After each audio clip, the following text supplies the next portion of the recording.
Everyone, welcome to maths solution garage. ఈరోజు మన video చూస్తే కార్నర్ సైకిల్ మీద ఒక లాంగ్ ప్రాబ్లం అనేది సాల్వ్ చేద్దాం. ఈ ప్రాబ్లం చాలా సింపుల్గా ఉంటుంది, కానీ ప్రాబ్లమ్స్ చేసేటప్పుడు ఫార్ములా ఎలా యూజ్ చేయాలో తెలియక కాలిక్యులేషన్స్లో ఎర్రర్ చేసి రాంగ్ అనేది చేస్తారు స్టూడెంట్స్. ఈ క్వశ్చన్ ఎలా ఉందో చూద్దాము, సాల్వ్ చేద్దాం. క్వశ్చన్ చూస్తే the high temperature of corner cycle is 400 and the cycle has thermal efficiency of 55%. మనం గివెన్ డేటా కూడా రాసుకుందాం క్వశ్చన్ని రీడ్ చేసేటప్పుడే. So T1 is equal to 400 degrees అన్నారు కాబట్టి మనం కెల్విన్స్లోకి మార్చుదాం. 400 + 273 ఈజ్ ఈక్వల్ టు 673 కెల్విన్ ఇక్కడే మనం వేసుకుందాం. ఎఫిషియన్సీ కూడా ఇచ్చారు, 55% అన్నారు కాబట్టి ఇది కూడా వేస్తున్నాను. Next, the volume ratio of the isothermal process is 2.8:1. అంటే మనకి VB/VA ఈజ్ ఈక్వల్ టు 2.8 అని ఇచ్చారు. అంటే కంప్రెషన్ రేషియో 2.8 అని ఇచ్చారు. ఓకే, అంటే దీన్ని ఏ, దీన్ని బి, దీన్ని సి, దీన్ని డి అనుకుంటే VB/VA ఈజ్ ఈక్వల్ 2.8 అన్నారు.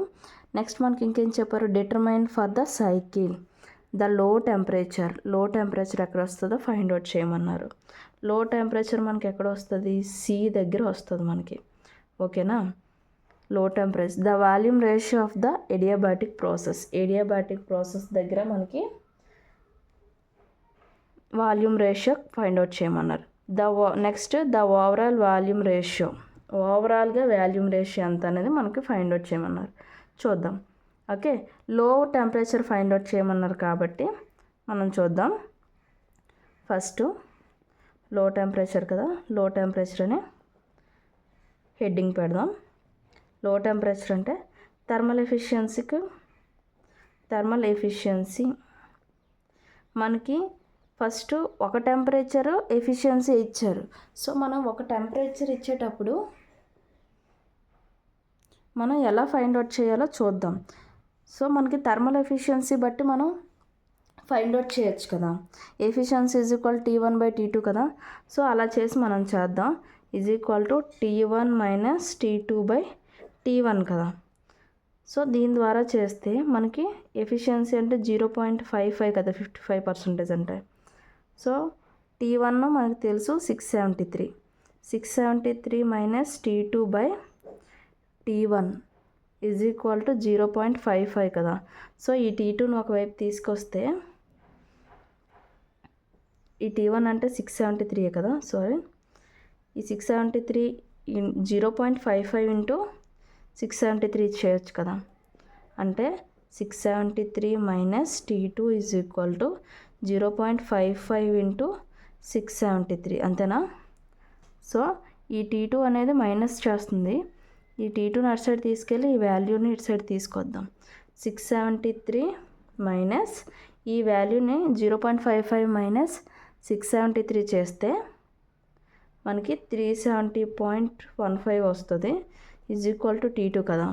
ఈ 673లో నుంచి T2ని ఈ 370.15ని తీస్తే మనకి T2 is equal to 302.85 kelvins అనేది వస్తుంది.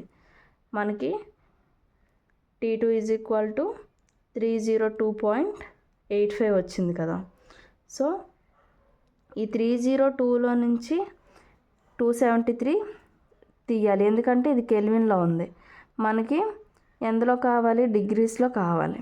డిగ్రీస్లో తీసుకుంటే ఈ small T2 is equal to 302.85 కదా వచ్చింది, మైనస్ 273 చేస్తే ఈ లో టెంపరేచర్ ఎంత, 29.85 degrees centigrade. Okay, 29.85 degrees centigrade అనేది వచ్చింది మనకి. నెక్స్ట్ మనం వాల్యూమ్ రేషియో ఫైండ్ అవుట్ చేద్దాం. వాల్యూమ్ రేషియో చేసుకుంటే ఇది సెకండ్ వన్ కదా, మనకి వాల్యూమ్ రేషియో ఫైండ్ అవుట్ చేయమన్నారు. Volume ratio for adiabatic process కదా కనుక్కోమన్నారు. ఫర్ ఎడియాబాటిక్ ప్రాసెస్ అంటే VC/VB కనుక్కోమన్నారు. సో దీన్ని VB బై TC మన రిలేషన్స్ని రాసుకుందాం బై 1 పవర్ గామా -1 అనేది దీనికి అనమాట. మనం TB తెలుసు, TC తెలుసు. 673 బై TC అంటే 302.85 కదా. ఓకే, 673 బై 302.85 పవర్ 1 బై 1.4 - 1 ఈ టోటల్ వాల్యూని క్యాషియల్గా క్యాలిక్యులేట్ చేస్తే 7.36 వచ్చింది. సో VC బై VB అంటే 7.36. వాల్యూమ్ రేషియో ఫర్ ఇడియాబాటిక్ ప్రాసెస్ అంటే 7.36. చాలా సింపుల్. మన రిలేషన్ వేసిస్తే మనకి వచ్చేస్తుంది. నెక్స్ట్ ఏం అడిగాడు? ఓవరాల్ వాల్యూమ్ రేషియో అడిగారు కదా. ఓవరాల్ వాల్యూమ్ రేషియో అంటే VC బై VB కదా, is equal to VC by VB is equal to VB by VA, అంతేనా? సో మనకి 7.36 వచ్చింది కదా. 7.36 ఇంటూ మనకి స్టార్టింగ్లో VB బై VA ఇచ్చారు కదా, అది 2.8 కదా. So VB by VA into VC by VB మనం తీసుకుంటే 7.36 ఇంటూ 2.8 కదా. ఈ రెండింటిని మనం మల్టిప్లై చేస్తే ఓవరాల్ వాల్యూమ్ రేషియో అనేది వస్తుంది. సో 20.6 అనమాట. ఈ రెండింటిని మల్టిపుల్ చేస్తే మనకి 20.6 అనేది వచ్చింది. Overall volume